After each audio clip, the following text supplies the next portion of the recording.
Hey everyone, thanks for tuning in. Steven here with Team Euphoric, and this is day 11 of the 80 Days to Your Dream Body course. Today's protein source is going to be chicken drumsticks, and today's a back training workout. And the theme for day 11 is exercise selection. So, right now, I'm going to be explaining various factors that are going to dictate which exercises you decide to incorporate into your program. Now, let's get started.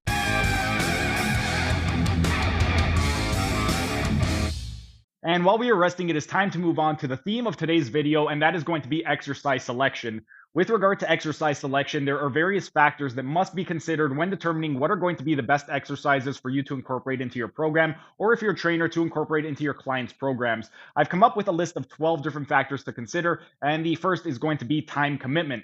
This is going to be the amount of time that someone is able to dedicate to each training session. The shorter the time, the less exercises you're going to be able to incorporate into that workout, and you may need to incorporate either exclusively or mostly compound exercises. Whereas if somebody has a long amount of time that they can commit to a workout, you can do more of a mixed approach where you can incorporate both compound and isolation. Let's say somebody only has 20 to 30 minutes to work out. Ideally, you may want to do something like a full body routine where you are focusing on the primal patterns. The primal patterns, those being your squat, bend, lunge, push, pull, and twisting patterns. However, let's say somebody has between 60 to 90 minutes dedicated to being able to train. In that case, you can incorporate a lot more volume, and you could also do some more things like mobility work, flexibility work, and incorporate more mobility and flexibility exercises into their programs. You could also do things like incorporate more accessory work. So if somebody really wants to focus on something like hypertrophy, instead of just doing something like bench pressing or all those big compound lifts, you could also incorporate accessory work for the shoulders and triceps. So you could incorporate things like tricep extensions, you can incorporate some lateral raises, but you're going to have a lot more room to play with if somebody has a longer time to work out.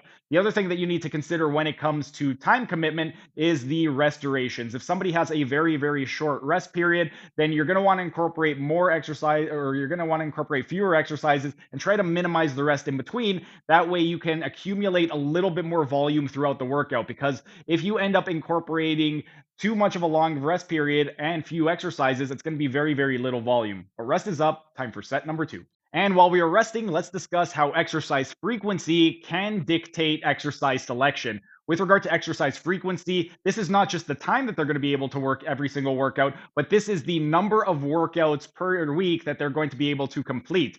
With regard to this right over here, you're going to want to pay attention to this because this is going to influence the training volume and the training structure.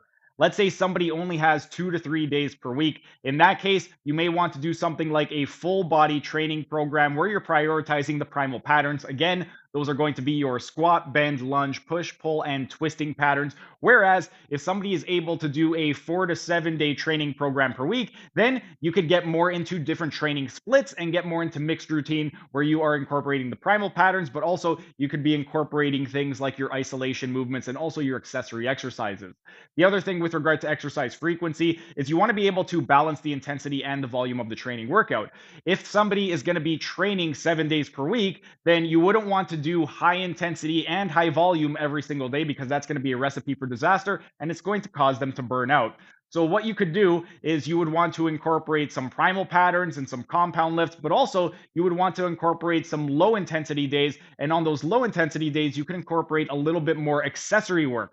So on the high intensity days, those would be things like your squatting, your bench pressing, your deadlifting, your pull-ups.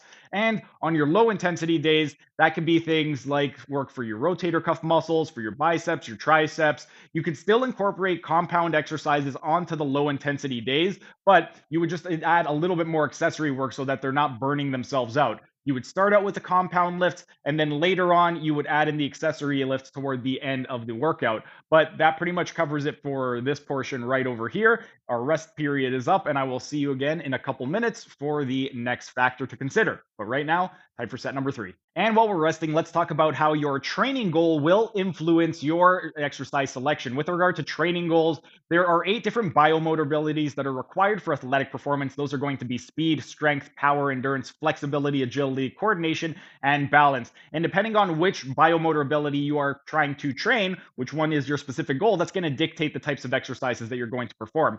Let's say your goal is that you would like to increase your speed. With regard to speed, you would want want to incorporate exercises that are more explosive, things like your sprints. Also, you could do things like your Olympic lifting, you could do plyometrics. Next, what if somebody's goal is to increase power? Well, similarly to speed, you would want to incorporate a lot of explosive exercises. And for power, things like Olympic lifts are going to be absolutely terrific, especially if it's somebody's goal to compete in Olympics at Olympic weightlifting. Next, let's take a look at strength. With regard to strength, you need to build up high intensity in the compound lift. So compound exercises like your pushing, pulling, bending, lunging, squatting, and twisting are going to be essential. And you're going to have less exercises in a strength rate training routine as opposed to somebody who is interested in hypertrophy. If somebody is interested in hypertrophy, you're going to want to mix the volume up a little bit, and you're going to want to incorporate a little bit of compound as well as a little bit of isolation exercises. Next, if somebody's goal is to increase their endurance, for this type of individual, something like circuit training with more exercises is going to be beneficial because the more exercises you do, the more tired out they're going to be, and the more it's going to be able to improve their endurance. Because if they want to improve their endurance, they need to be able to push through that tiredness. Then, if it is somebody's goal to increase their flexibility, you're going to want to make sure that you are incorporating exercises that require full range of motion. And also, you would want to be incorporating some mobility and stretching into their program. If their goal is agility, then things like the agility ladder or using cone drills, those would be beneficial. And then for something like coordination, you would want to do something like, for myself, I train a lot of fighters. If I'm training a boxer to work on their coordination, we would work on the speed bag, the double end bag. And then lastly, if somebody's goal is to work on their balance, things like proprioception work or things like a stability ball or Bosu ball would be effective. But those are a few things to consider with regard to the training goal. Rest is up. Time for set number 4. And while we are resting, let's talk about how joint mobility can influence exercise selection. With regard to joint mobility, this is going to be the range of motion that is going to be available at the given joints. And what you would want to do first is assess your client's range of motion. And if they're limited, you would want to make some modifications to the program or incorporate some things that would help them to regain some mobility. With regard to the assessment, I ended up taking you through a structural balance assessment, and the first part of that was a mobility assessment. So you could go back to that video from a few days ago and check out the different assessments to see what exactly is required. If they are going to need some type of joint mobilizations, that would be terrific to add to the warm-up portion of the program just to get the joints nice and lubricated before getting onto the resistance training program. Then, during the resistance training program, you may need to work on partial range of motion if their joints do not allow them to go through a full range of motion. For example, let's say their hips, knees, and ankles are very, very limited. You may not be able to do a ass to grass barbell back squat. Instead, you may need to do something like a barbell back squat on a box, so a box squat. Also, let's take a look at the shoulders. If somebody is very, very limited in their shoulders and they can't go into full horizontal abduction on the bench press, then you may need to do something like a board bench press where you place a board in between the chest and the bar and just lower it to a partial range of motion. With regard to determining ideal bench press depth for each individual, if their goal is not to compete in powerlifting, then you want to go in terms of their functionality. For functionality, you would just have them hold onto a dowel rod, squeeze their shoulder blades together, and see how far back they can go.